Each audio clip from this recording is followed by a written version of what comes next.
السلام علیکم ورحمۃ اللہ وبرکاتہ۔ 35 سے زیادہ مسلمانوں کو قتل کرنے والا خود مسلمان ہو گیا۔ اس کے اسلام لانے کی داستان ایسی رقت امیز ہے، یقین جانیے یہ کوئی 20ویں 21ویں ویڈیو ہے جو اسلامی شخصیات کے اوپر میں بنا رہا ہوں جو مسلمان ہوئے، لیکن یہ سب سے الگ ہے۔ اس کو پڑھتے ہوئے، اس کا مطالعہ کرتے ہوئے 2-3 جگہ ایسی تھی کہ میرا دل بھر آیا اور آنکھیں بے اختیار چھلک پڑی۔ وہ خود اپنی کہانی شروع کرتے ہوئے کہتا ہے کہ میرا تعلق کٹر ہندو مذہبی گھرانے سے تھا، جو جرائم پیشہ بھی تھا، جس کا کام لوٹ مار دھاڑ وغیرہ بھی تھی۔ ہم جس علاقے میں رہتے تھے وہاں بہت سے مسلمان بھی تھے۔ میں نے اپنے بھائی اور والد کے ساتھ مل کر تقریباً 25 مسلمانوں کو قتل کیا۔ پھر اور کچھ فسادات کا ذکر کرتے ہوئے وہ بتاتا ہے کہ 35 سے زیادہ مسلمان میرے ہاتھوں سے مارے گئے، اور ایک مسلمان جس کے بارے میں یعنی کہ وہاں کے لوگوں پر اس کا دبدبا اور تنتنا تھا، رعب تھا، وہ ایک بدماش سا تھا، اپنے علاقے کا بھائی اور ڈان سا تھا، اس سے ہندو ڈرتے تھے۔ میں نے ہمت کر کے رات کو اپنا ایک دوست ساتھ لے جا کر بہت یعنی کہ مشکل سے اس کا خاتمہ بھی کیا۔ تو یہ قاتل جو مسلمان ہوا، اس کی داستان بڑی ہی رقت آمیز ہے۔ یہ 2 بھائی تھے اور دونوں ایک گھر کے اندر رہتے تھے۔ اس کی اولاد نہیں تھی اور دوسرے بھائی کے 2 بیٹے اور 2 بیٹیاں تھیں۔ ان میں سے ایک بیٹی، اس کا نام ہیرا تھا۔ وہ ہیرا تھوڑی جنونی، جذباتی، حد سے زیادہ کسی چیز کو لگن سے کرنے والی، چاہے وہ محبت ہو، چاہے وہ نفرت ہو، چاہے اسے کوئی چیز اچھی لگے یا بری لگے، اس کی انتہا میں جا کر اس کام کو کرنے والی لڑکی تھی۔ یہ لڑکی اپنے اس چاچا کے گھر میں زیادہ رہتی تھی، کس کی اولاد نہیں تھی۔ انہوں نے اسے پال پوس کے بڑا کیا تھا۔ 8ویں جماعت کا امتحان جب اس نے پاس کیا تو 9th کلاس میں گھر والوں نے مشورہ کیا کہ یہ گھر کے کام کاج کرے، اس کو ایڈمیشن نہیں کرواتے۔ اس نے محنت کی، کھیتوں میں جا کر مزدوری کی اور اپنا فارم خود بھر کے داخلہ کروا دیا۔ اب یہ داخلہ جو ہے ان کے خاندان میں ٹرننگ پوائنٹ ثابت ہوا۔ یہ پڑوس میں جا کر پڑھنے لگی 9th کی سائنس کی کتابیں، تھوڑی سی اس کے لیے سمجھنے میں مشکل تھی۔ تو ایک برہمن کا گھر تھا، وہاں جا کر ایک لڑکی سے یہ پڑھتی تھی، ٹیوشن لیتی تھی۔ اس کا بھائی بھی وہاں تھا۔ اس کے بھائی نے، برہمن کے بھائی نے اس لڑکی کو کسی طرح ورغلایا اور قریب کے جنگل میں جہاں ڈاکو تھے، اور یہ خود بھی ڈاکوؤں کا حصہ تھا، خود بھی ڈاکو تھا، اس نوجوان لڑکی کو ورغلا کر اس جتھے میں شامل کر دیا۔ وہاں جب گئی تو اب اس کو اپنی عزت کا مسئلہ بھی درپیش آنے لگا، گھر کی پریشانی، ماں باپ کی پریشانی، تو ہر وقت رونے لگی، پریشان رہنے لگی، رات کو سوتی نہیں، ڈر کے مارے بیٹھی رہتی کہ کچھ ہو نہ جائے۔ اس گروہ میں ایک لڑکا مسلمان تھا جس کا نام ادریس تھا۔ اس نے جب اس کو روتے ہوئے دیکھا، اس کے قریب آیا اور اپنا تعارف کرایا کہ میرا نام ادریس ہے، میں مسلمان ہوں، آج سے تم میری بہنوں اور ہم مسلمان وعدے کے پکے ہوتے ہیں، تمہاری عزت کا خیال بھی میں رکھوں گا، تمہیں گھر واپس پہنچانے کا انتظام بھی میں کروں گا۔ اس نے اپنے گروپ والوں سے کہا کہ یہ لڑکی ہمارے ساتھ وارداتوں کے اندر حصہ لے گی، اس کو لڑکوں کے کپڑے پہنا کر ساتھ رکھنے پر آمادہ کر دیا۔ تو یہ ان کے گروپ کا حصہ بن گئی۔ رات کو ادریس اٹھ کر پہرا دیتا کہ کوئی اس کے کمرے میں جاتا تو نہیں، الگ جگہ اس کی رکھوالی، الگ جگہ اس کی رات کی گزاری، یہ ساری ترتیب ادریس خود کرتا تھا۔ پھر ایک دن موقع پا کر ادریس نے اس کو وہاں سے فرار کروا دیا اور اس کو پوری بات سمجھائی، ٹانگے پہ بٹھایا اور کہا کہ پولیس تھانے چلی جانا اور کہنا کہ اسی طرح ڈاکوؤں کا ایک گروہ تھا، اس نے مجھے اغوا کیا ہے، باقی جگہ وگہ نہ بتانا تاکہ یہ پکڑے نہ جائیں، ہم پکڑے نہ جائیں، اور وہاں فلاں جگہ میرا گھر ہے، میرے بھائی سے ملنا اور اس کو لے کر تھانے جانا یا تھانے میں کہنا، اور اس طرح وہ تمہیں تمہارے گھر تک پہنچا دے گا۔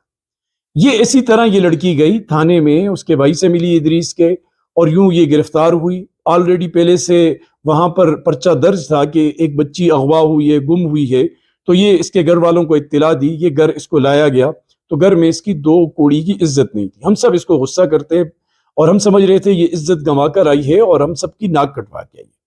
تو جب یہ پریشانی بڑی تو ایک سیانے نے ہمیں کہا اس کا میڈیکل چیک اپ کروا دو، سب کچھ سامنے آ جائے گا۔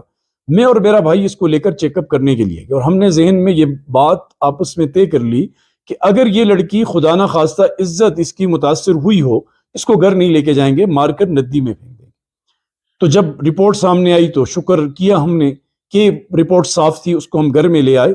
اب گھر میں آنے کے بعد یہ لڑکی ہر وقت مسلمانوں کا ذکر کرتی تھی، ہر وقت مسلمانوں کا تذکرہ کرتی تھی کہ مسلمان ایسے ہوتے ہیں، مسلمان ایسے ہوتے ہیں، اور وہاں مسلمان نے میری عزت، میری ہر چیز کی حفاظت کی۔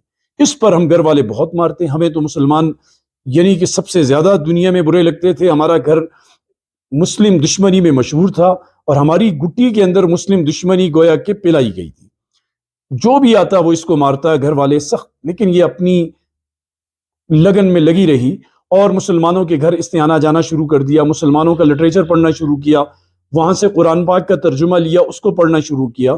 کرتے کرتے اس کے دل کے اندر اللہ کا یقین اتر گیا، وہ لڑکی مسلمان ہو گئی۔ وہ چپکے چپکے نمازیں پڑھتی، وہ سارے کام عبادات کرتی۔ ہمیں شک تھا، لیکن اس نے کبھی اس طرح کا موقع نہیں دیا کہ ہم یقین کر کے اس سے باز پرس کریں۔ ایک دن وہ لڑکی گھر چھوڑ کر چلی گئی، وہ گھر چھوڑ کر پھلت پور چلی گئی مولانا کلیم اللہ صدیقی صاحب کے ہاں۔ وہاں گئی اور ان کے ہاں قیام رہا، وہاں پڑھنے لگی، عبادات سیکھنے لگی، اسلام کو سیکھنے لگی۔ کئی زمانہ وہاں رہی، اس نے ان کو اپنی بہن کے گھر میں رکھوایا دلی میں، اور کافی عرصے کے بعد ایک دن رات کو یہ سوئی ہوئی تھی، اس نے خواب میں دیکھا کہ اس کی والدہ مر چکی ہے، اور یہ رونے لگی ایک دم، اور پورا گھر بیدار ہو گیا۔ اس کے بعد یہ ضد کرنے لگی کہ میں گھر جا رہی ہوں، میں نے اپنی ماں کو بہت عجیب حالت میں دیکھا۔ سب نے سمجھایا، مولانا نے بھی سمجھایا کہ آپ گھر مت جاؤ، وہ تو آپ کے خون کے پیاسے ہیں، آپ کو مار دیں گے یا آپ کو دوبارہ ہندو بنا دیں گے۔ آخر اس نے اتنی ضد کی کہ کئی دنوں کے ضد کے بعد اس سے جانے کی اجازت دی۔ یہ بچی جب سے ہی گھر میں آئی تو اس کا انتہائی برا استقبال ہوا، سب نے برا بلا کہا، سب نے مارا پیٹا، اور یہ ایسی کوئی دیوانی تھی کہ مار کھاتی اور ہنستی مسکراتی، اور ہمیں کلمے کی دعوت دیتی، ایک خدا کی دعوت دیتی، ہندو دھرم کی کمزوریاں ہمارے سامنے رکھتی۔ وہ کہتی کہ جن بتوں کو تم ہاتھ سے بنا کر رکھے ہو وہ تمہاری کیا حفاظت کر سکتے ہیں، تمہیں کیا دے سکتے ہیں۔ ہمیں یہ بات اس کی بہت بری لگتی، اس کی اسی طرح گھر کے اندر یہ رویہ رہا، اور ہم اس کو ٹارچر کرتے رہے۔ اس کی والدہ بہت بیمار ہوئی، اس کی والدہ جب بیمار ہوئی، بیماری کے بعد اس کا انتقال ہو گیا، تو اس نے ضد پکڑ لی کہ میری والدہ نے مرنے سے پہلے کلمہ پڑھا تھا، وہ مسلمان ہوئی تھی، لہٰذا میں اس کو جلانے نہیں دوں گی، میری والدہ کو قبرستان میں لے جا کر دفن کرو، اس کا جنازہ پڑھو، یہ مسلمان ہے، ہندو نہیں۔ اس پر بہت مارا ہم نے، اس کو لہو لہان کر دیا، اور اس کی ماں کو لے جا کر اس کی چتا جلا دی گئی۔ اس کے بعد اس کی دیوانگی میں اور اضافہ ہوا، یہ اسی طرح ہمیں یعنی ہر وقت دین کی دعوت دینے لگی۔ باہر گلی میں کوئی آتا جاتا، ہر قسم یعنی کہ لوگوں کو اس کا ایک ہی مقصد، زندگی کا ایک ہی مشن تھا کہ میں کلمے کی دعوت دوں کہ یہ ہندو جہنم سے بچ کر اللہ کی جنت میں آ جائیں۔ یہ جو بنا بنایا دین ہے خود انسانوں کا، اس سے ہٹ کر اللہ کے دیے ہوئے دین کے مطابق زندگی گزارنے والے بن جائیں۔ ہم اسی پریشانی میں مبتلا تھے۔ ہم نے اپنے بڑوں بجرنگ دل کے ذمہ داروں سے مشورہ کیا کہ اس بچی نے تو گھر کو نرک بنا رکھا ہے، کیا کریں۔ انہوں نے کچھ ٹائم سوچنے کے لیے کہا، اور پھر ہمیں بلا کر کہا کہ بھگوان کی اچھا اسی میں ہے کہ اس کو قتل کر دیا جائے، ورنہ یہ بہت زیادہ فساد کا ذریعہ بنے گی، بہت سارے لوگوں کو دین سے بے دین کر دے گی۔ تو ہم بھائی آپس میں متفق ہوئے کہ اس کو لے جا کر قتل کرتے ہیں۔ ہم نے اسے کہا کہ تمہیں تمہاری بوا کے گھر لے جانا ہے، ہمارے ساتھ چلو۔ اس بچی کو گویا کہ احساس ہو گیا تھا، یہ سمجھ گئی تھی، اس لیے اس نے نہا کر نئے کپڑے پہنے، صاف ستھری ہوئی، اسکارف سر پہ پہنا، حجاب پہنا، اور چل پڑی۔ اب جب راستے میں ہم گئے جہاں اس کی بوا کا گھر تھا، اس طرف نہیں دوسری طرف جانے لگے، اس نے تب بھی کچھ نہیں کہا، صرف یہ کہا کہ چچا آپ مجھے بوا کے گھر نہیں پیا کے گھر لے جا رہے ہیں۔ تو ہم چپ رہے، اس کو لے گئے جب وہاں جنگل میں، وہاں ایک 5 فٹ کا گہرا گڑھا کھودا ہوا تھا، وہاں لے جا کر میرے بھائی نے اٹھا کر اس کو اس کے اندر پھینک دیا، اور پیٹرول کی پوری بڑی بوتل اس کے اوپر خالی کر دی۔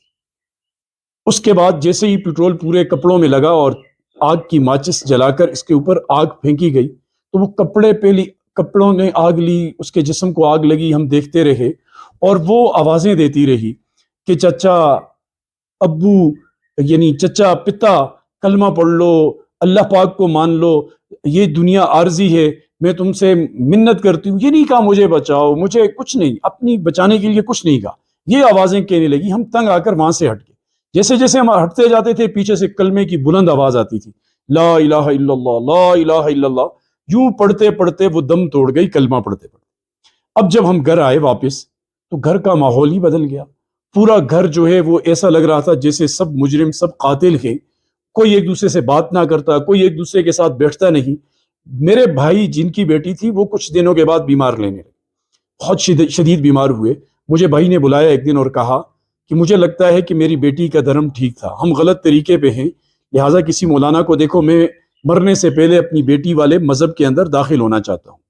ہم نے مولانا کو دیکھا، لایا اور میرے بھائی کو کلمہ پڑھایا غسل کرا کے، جب کلمہ پڑھا مسلمان ہوئے، انہیں کچھ چیزیں سکھائی دین کی، کچھ دنوں کے بعد میرے بھائی کا انتقال ہوا۔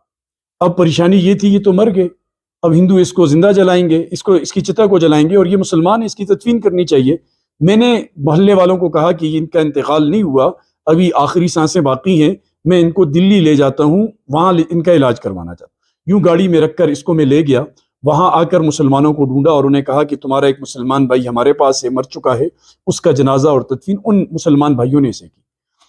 اب میں وہیں، مجھے گھر کھانے کو دوڑتا تھا، میں وہیں رہنے لگا، بسوں میں سفر کرتا، تو ایک بس میں سفر کر رہا تھا، اس میں وہ قوالی سی تھی جس میں آخرت کا منظر کی کشی کی گئی ہے، دنیا کی بے ثباتی کا ذکر کیا گیا ہے، کہتے ہیں وہ میں نے سنی۔ اس کے بعد پاکستان کے جو بہت مایہ ناز خطیب تھے قاری حنیف ملتانی صاحب، ان کی تقریر مسلمان نے لگا دی، وہ جو گاڑی والا ڈرائیور تھا بس کا وہ مسلمان تھا، اس نے لگائی، تو اس تقریر کو سن کر میری دل کی کایا پلٹ گئی۔ میں نے سوچ لیا کہ اب میں مسلمان ہوں گا، اور میں مولانا کے پاس گیا، نہا دھو کر کلمہ پڑھا، اس نے مجھے کلمہ پڑھایا، مسلمان کیا، میں نے اپنے جرائم رکھے کہ یہ کیا ہے بیٹی کے ساتھ، ان لوگوں کے ساتھ۔ انہوں نے کہا کہ اسلام سے پہلے کے سارے گناہ معاف ہو جاتے۔ میں نے مولانا سے کہا کہ وہ جو آپ کی ایک صورت ہے، جب میں وہاں سے واپس آیا تھا اپنی بھتیجی کو قتل کرنے کے بعد، تو وہ جو صورت مجھے کسی نے بتائی تھی کہ پہلے زمانے میں اس طرح زندہ جلایا گیا تھا، سورہ بروج کا کہنے لگا کہ یہ صورت گویا میرے اوپر میری وجہ سے نازل ہوئی ہے، اس کے اندر میرا ذکر ہے۔ تو یہ چیز مجھ پر سوار رہتی تھی، مجھے مولانا نے تسلی دی کہ پچھلی ساری خطائیں اللہ معاف کر دیتے ہیں۔ کہتے میں نے ٹھان لی، اس کے بعد میں نے جتنے جرم کیے تھے مسلمانوں کو مٹانے کے لیے، اتنی کوششیں مسلمانوں کو بچانے کی۔ گجرات کے جب دنگے اور فساد چل رہے تھے، میں نے 400 مسلمان بچوں کی جان بچائی، کہ جب وہ ہندو بجرنگ دل والوں نے آپس میں مشورہ کیا اور یہ خبر مجھ تک پہنچی کہ وہ مدرسہ ہے، اس کو جا کر گھیر لیں گے اور اندر بچے ہیں زندہ جلا دیں گے، مار دیں گے، تو میں پولیس کو ملایا اپنے ساتھ، پچھلی طرف سے دیوار توڑی، جب تک بجرنگ دل کے غنڈے آتے ان تمام مسلمانوں کو میں نے محفوظ کر دیا۔ اور بھی بہت کوششیں کی، لیکن کہتا ہے مجھے وہ سونے نہیں دیتی، میری آنکھوں کے سامنے آتی ہے اور عجیب سی طبیعت رہتی ہے، اور یہ ایک عجیب سی داستان ہے۔ یقین جانیے، آپ ہمت کر کے سن لیں پوری تو سن لیں گے، اور بالکل دل کی کیفیت اس کو پڑھتے ہوئے بیان کرتے ہوئے الگ ہو جاتی ہے۔ اللہ پاک اس کی مغفرت فرمائے، درجات بلند فرمائے، اور ہم سب کو ایمان کے اوپر، اسلام کے اوپر زندگی گزارنے کی ایمان والی موت نصیب فرمائے۔ والسلام۔